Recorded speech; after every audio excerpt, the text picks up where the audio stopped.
12 plants pull you through a diarrhea outbreak. You've spent all summer pulling most of them out of your yard as weeds. My grandmother kept every one on hand. She never needed a pharmacy for this. I pull a root from the fence line in late summer and the bark strips off dark. The smell of turned clay comes up with it. The taste stops you. Sharply astringent, mouth puckering, like biting into unripe persimmon. It's August in the hollow beyond the road, the blacktop sending heat back up from the other side, the blackberry canes heavy on the wire. Nobody told me the fruit and the root are different medicines. I learned it from the bark. Every year, Americans spend close to $1 billion on loperamide. Imodium, the little green pill in every pharmacy, in every travel kit, in the cabinet above every bathroom sink in this country. And every year, the summer outbreak season comes. People reach for it by reflex. The diarrhea slows, but the fluid keeps draining and the gut keeps suffering. Those two facts live side by side, rarely examined together. They should be. Here's what Imodium does. It slows the gut wall down. It tells the muscles to stop moving so fast. That's the whole mechanism. Slower exit. What it doesn't do is touch the actual flood. The gut, when it's under assault from a pathogen or a toxin, pumps fluid into itself. It floods its own interior. Imodium does nothing about that pump. It just slows what comes out. The fluid loss continues. The gut lining continues to break down. And if the cause is bacterial, if there's a living pathogen in there that needs to move out, slowing motility can keep it inside longer. The plants I'm going to show you today address something different. They stop the flood at its source. This has been documented. 3 independent traditions documented it before anyone had a laboratory. One plant in this list got turned into a medicine you can buy at any drugstore. That medicine can tear up your stomach lining. The whole plant, left alone, protects it instead. I'll show you what they left out when they made the pill. The blackberry canes along my fence line aren't decoration. That root bark holds a concentration of condensed tannins. Proanthocyanidins is the chemist's name for them, but the mechanism is simpler than the word. Think of what happens when you drop a raw egg into boiling water. The protein changes structure. It firms up, tightens, becomes less permeable. Tannins do something close to that at the gut wall. They bind to the proteins in the mucosal lining and cause them to contract and tighten. The tiny gaps that were weeping fluid close down. The mucus layer, the inner shield your gut depends on, gets physically reinforced. Tannins grab onto the structural protein in that mucus layer and cross-link it, rebuilding it the way you'd patch a torn net. The flood slows because the barrier is restored. There's a drug on the market called crofelemer, sold under the name Mytesi, made specifically for the kind of diarrhea where the gut floods itself with fluid. The active compound in it is condensed tannins, pulled out, concentrated, and pressed into a capsule. That's what's in blackberry root bark, a prescription drug, made from tannins. The same tannins sitting in the root you've been pulling out of your yard. Wild geranium. Geranium maculatum, the pink-flowered plant of eastern woodland edges, was prepared by the Cherokee and the Iroquois specifically for diarrhea. Science has verified exactly what the tannins in that plant do to the gut. It blocked the mechanism cholera toxin uses to force fluid into the gut in a way that could be measured. That's the plant doing exactly what those nations said it did in a measurable way. The Appalachian tradition has a name attached to it. Elizabeth Green of Fines, Creek, Haywood County, North Carolina. A real woman, her name written down in the local paper, the Haywood history column of the Mountaineer. She kept blackberry at the fence line and reached for it when the stomach went wrong. Blackberry juice helped diarrhea and stomach troubles, she said. The physician Dr. Robertson agreed the juice was good medicine. A named woman, a named doctor, a specific claim. That's a record. The juice was what most households reached for, what was easiest, what was already there. But the healers in this tradition knew the root bark held more. The juice scatters what the root concentrates. That is one tradition. Culpeper, writing in England in 1652, recorded that Meadowsweet dried the body, stopped vomiting, and arrested diarrhea. That is a second, from a different continent and a different century. The Cherokee and Iroquois used blackberry root and wild geranium for the same complaint. That is a third. They didn't share a library. They shared the observation that certain plants bind the gut, slow the flood, and let the body recover. 3 independent traditions arrived at the same preparation across 6 centuries. That kind of convergence doesn't happen by accident. Meadowsweet is the plant that became aspirin, and aspirin is one of the hardest things you can put on a stomach lining. The whole plant does the exact opposite. It protects the stomach. They took out the one piece that sold and threw the rest away. I'll show you what that means. These plants don't all do the same thing. That's the point of knowing more than one of them. Some bind the gut wall and stop the fluid from moving through it. Some coat the damaged lining and let it begin to heal. Some address what's causing the problem in the first place. Your grandmother didn't keep 12 plants because she was being thorough. She kept them because a diarrhea caused by contaminated water in August calls for something different than one caused by 3 days of bad food, and she knew the difference. What follows is organized the same way she would have thought about it, by what each plant does, not by what it looks like. So which one does your gut actually need right now? One thing to flag now.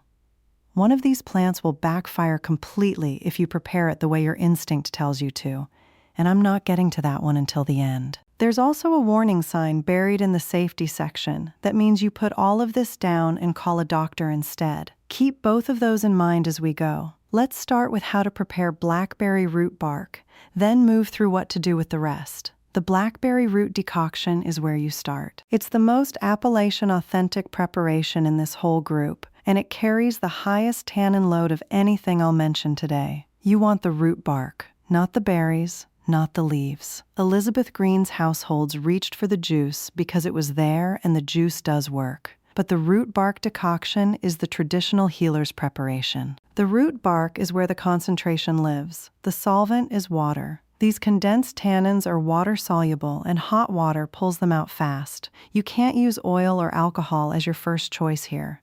Water extracts what you need and concentrates it during the simmer. Use 1 to 2 tablespoons of dried blackberry root bark per 2 cups of water.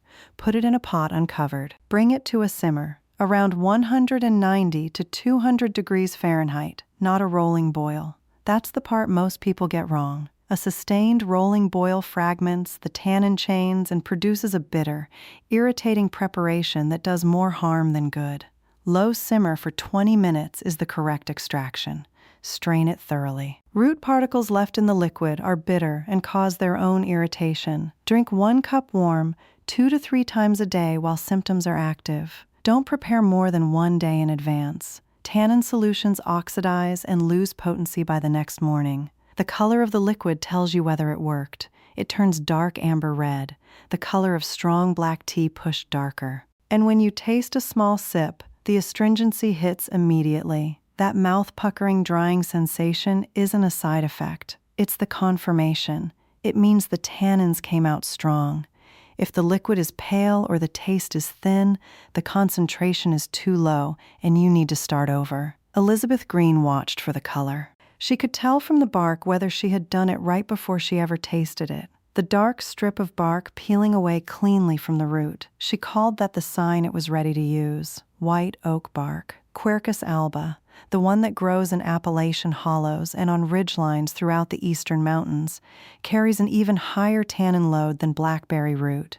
Prepare it the same way. Start weak. Use 1 tablespoon to 2 cups of water and work up slowly. White oak bark is stronger, so it needs more care with dosing, not less. This is the plant European herbalists and Appalachian settlers both turned to, reaching the same decoction method independently. Raspberry leaf.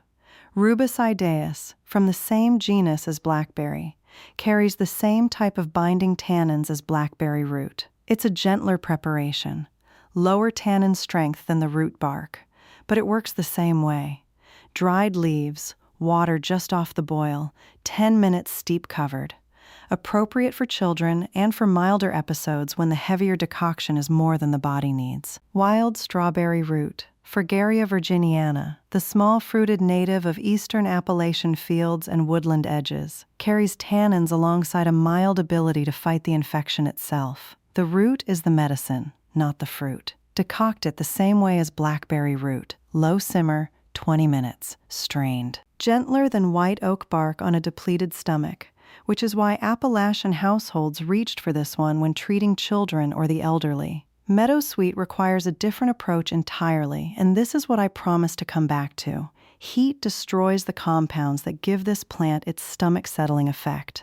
Don't decoct Meadowsweet. Prepare it as an infusion. Pour water just off the boil over the dried flowers. Cover it and let it steep for 15 minutes. The cover matters. What makes it useful drifts away in steam if you leave the cup open. Those compounds, salicylates is what the chemists call them, are the same ones chemists pulled out to make aspirin. The chemists took one piece of this plant and made a drug from it. And aspirin is still one of the roughest things you can take on an empty stomach. It causes bleeding in the stomach lining. The whole meadowsweet plant, tannins, mucilage, and all, protects the stomach instead. That is what they left out when they refined it. The plant protects the stomach. The extracted compound harms it. All of those plants, blackberry root, white oak bark, raspberry leaf, wild strawberry root, wild geranium, agrimony, meadowsweet, work the same way. They tighten what is leaking. Some of the others work differently. They coat what is already damaged and let it begin to heal underneath. Marshmallow root coats the gut lining with mucilage, a thick, slick layer that sits over inflamed tissue and lets it begin to heal. Prepare marshmallow root with cold or room temperature water and let it steep for at least 4 hours. Hot water thins the mucilage and loses what makes it useful. This is a cold infusion only. Agrimony. Agrimonia gryposipala, the native North American species that grows along open woodland edges and roadsides throughout Appalachian country, was used by the Cherokee to normalize the bowels and by the Iroquois in root drinks prepared specifically for diarrhea. It's not a leading tannin source, but it supports the overall astringent effect when combined with blackberry root or white oak bark. Plantain, the broad-leaved plant in every lawn, the one you have certainly been pulling out, contributes mucilage that complements tannin preparations. Here, it's a supporting player, the same plant I've talked about for bites and skin. In the gut, it coats and soothes. Pair it, don't substitute it. The third group does something the first two don't. Some diarrhea has a bacterial cause, something living in the gut that started the whole flood.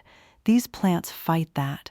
Yarrow and goldenrod both help fight infection when bacteria are the source. Goldenrod's strongest traditional use is for the kidneys and urinary tract. Use it here alongside the binding plants, not on its own as the main gut remedy. You need to buy golden seal cultivated, not wild harvested. Let me be straight about why. Golden seal, Hydrastis canadensis, is on the CITES protected list, recognized as vulnerable by international conservation standards and named at risk by the United Plant Savers. Overharvesting has seriously reduced wild populations in eastern Kentucky, Ohio, Indiana, and Illinois. The compound in it, berberine, reduces how much fluid the gut floods itself with during active infection. That's a real and documented effect.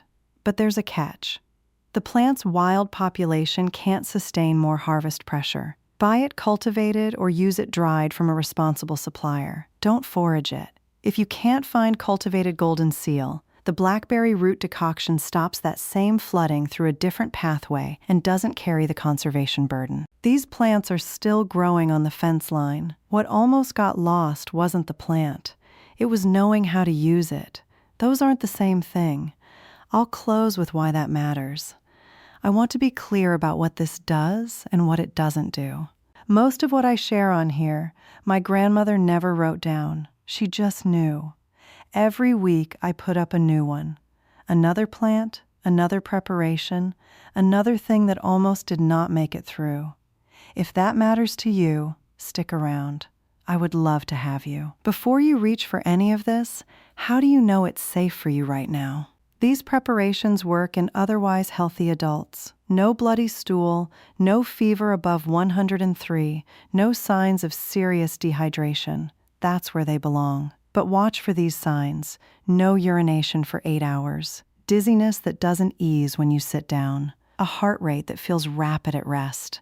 Those mean you need a doctor, not a decoction. If you have been exposed in a cyclospora outbreak this summer, if your doctor has named that, these plants don't treat the infection. Cyclospora requires an antibiotic your doctor prescribes. What a blackberry root decoction can do is reduce the fluid your gut is losing while you wait for that medicine to work. That's supportive care, not a cure. This preparation doesn't clear parasitic infection.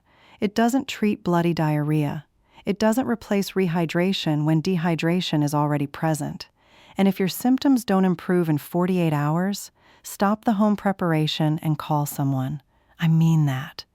It's late August now along the hollow road. The canes are heavy on the wire. The bark is at its best. The dark smell of turned earth when the root comes up. That mouth-puckering taste that tells you exactly what it holds. Elizabeth Green of Fines Creek. Her name written down in the Haywood County paper, kept her blackberry at the fence line because she knew. The Cherokee turned to the same root for the same trouble.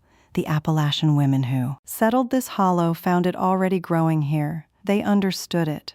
What they preserved was close, careful attention, knowing exactly what a particular plant does in a particular preparation. Lose that method and you lose the medicine. Even though the plant is still standing right there in front of you, the plants are still here. The knowledge of how to work with them is more fragile than the plants themselves. If you know what your grandmother grew, tell me in the comments.